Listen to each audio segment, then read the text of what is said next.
আসসালামু আলাইকুম। জীবন গল্প চ্যানেলে আপনাদের সবাইকে স্বাগতম। দেশ ও প্রবাস থেকে যারা এই মুহূর্তে আমাদের ভিডিওটি দেখছেন, ভিডিওটি স্কিপ করবেন না। খুব অসহায় একটা বোনকে নিয়ে আমরা ক্যামেরার সামনে হাজির হয়েছি।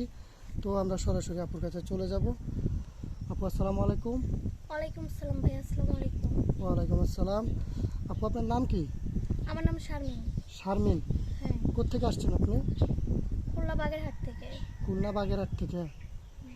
আচ্ছা, আপনার বয়স কত? 23 বছর চলে। 23 বছর।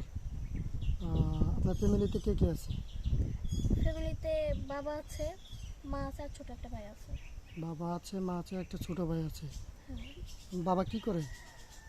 বাবা এখন বর্তমানে কিছু করে না, বাসায় বসে থাকে। বাসায় বসে থাকে। হ্যাঁ। আচ্ছা, যাই হোক, আপনি বর্তমান কি করতেছেন?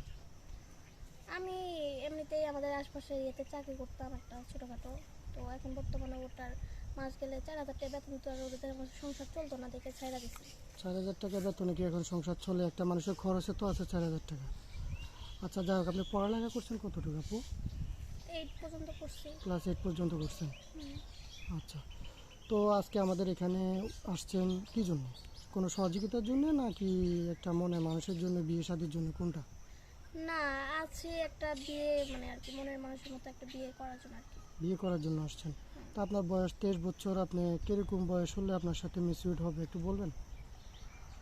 ভাই, মানুষ বয়সের দিকে কিছু না, একটা ভালো মানুষ হলেই আর কি ভালো।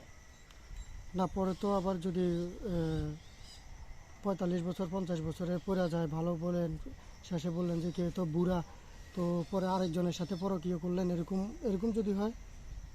না, যদি ভাগ্যে যদি আমার ওরকম থাকে তাহলে অবশ্যই ওরকমই থাকবে। না, এখন তো আবেগে বলতেছেন যে বয়স কোনো এক না যে মনের মানুষ ভালো হলে চলবে, তাই না? না, পরে আবেগে। যদি বলেন যে একটা বুড়া জামাইয়ের লগে বিয়ে বইছি না, আমি একটা ভালো দেখে আর একটা ছেলের সাথে পরকীয়া করলেন, ভাইয়া গেলেন, তখন তার কি হবে? না, এটা আবেগের ইয়েতে বলতেছি না, যেটা সত্য আর কি সেটাই বলতেছি। কারণ ভাই, আমাদের আর কি ফ্যামিলিতে অনেক সমস্যা। অনেক সমস্যা। মানে আপনার দায়িত্বটা নিতে পারলে বয়স যেমনই হোক কোনো সমস্যা নেই, তাই তো? হ্যাঁ। আচ্ছা, তো যদি দাড়িওয়ালা হয়, নামাজ কালাম পড়ে, এরকম লোক যদি আপনাকে পছন্দ করে, কোনো সমস্যা আছে? না, কোনো সমস্যা নাই। কোনো সমস্যা নেই। না। আচ্ছা, আপনার রান্না বান্না করতে পারেন? হ্যাঁ, রান্না বান্না করতে পারি। কি রাঁধতে পারেন? সব কিছুই পারি। ডিম ভাজি কীভাবে করেন? হলুদ দেন? অনেকে হলুদ খায়, অনেকে হলুদ দেয় না। আচ্ছা, আপনাকে একটা প্রশ্ন করি। বলেন। আপনি যখন রান্না বান্না পারেন, তাই না? হুম। আচ্ছা, এমন কি জিনিস আমরা বাজার থেকে কিনে আনি, রান্না বান্না করি, কিন্তু না খেয়ে ফেলে দিই? উম, সেটা হলো তেজপাতা। তেজপাতা। গুড, আপনার বুদ্ধি আছে, আসলে মেয়েটার অনেক বুদ্ধি আছে। তা আচ্ছা আপু, যদি কোনো ভাই আপনাকে বিয়ে করে প্রবাসে নিয়ে যেতে চায়, যাবেন? হ্যাঁ, যাব, যদি তার ভালো হয়। আচ্ছা, কোন জেলা আপনার সবচেয়ে বেশি পছন্দ? ভাই, জেলা তো সব জায়গায় জেলাই ভালো লাগে, কারণ আমি তো কোনো জায়গায় এখনো যাই নাই, এই জন্য বলতে পারতেছি না। কারণ আমাদের দেশটাই অনেক ভালো লাগে। আমাদের দেশের ভিতরেই তো বাংলাদেশ মানে তো পুরোটাই, তাই না? খুলনাই ভালো লাগে, কারণ আমি খুলনায় ভালো খুলনা লাগে। ছেড়ে কোনো জায়গায় যাই না। এখন যদি খুলনার কোনো ছেলে আপনাকে প্রস্তাব দেয়, বিয়ে করবেন? হ্যাঁ, করব। সমস্যা নেই। না।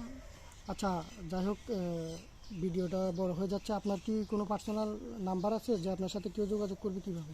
না, আমার কোনো নাম্বার নাই। আমি যোগাযোগ কিভাবে করবো? আপনাদের সাথে আর কি যোগাযোগ করতে হবে।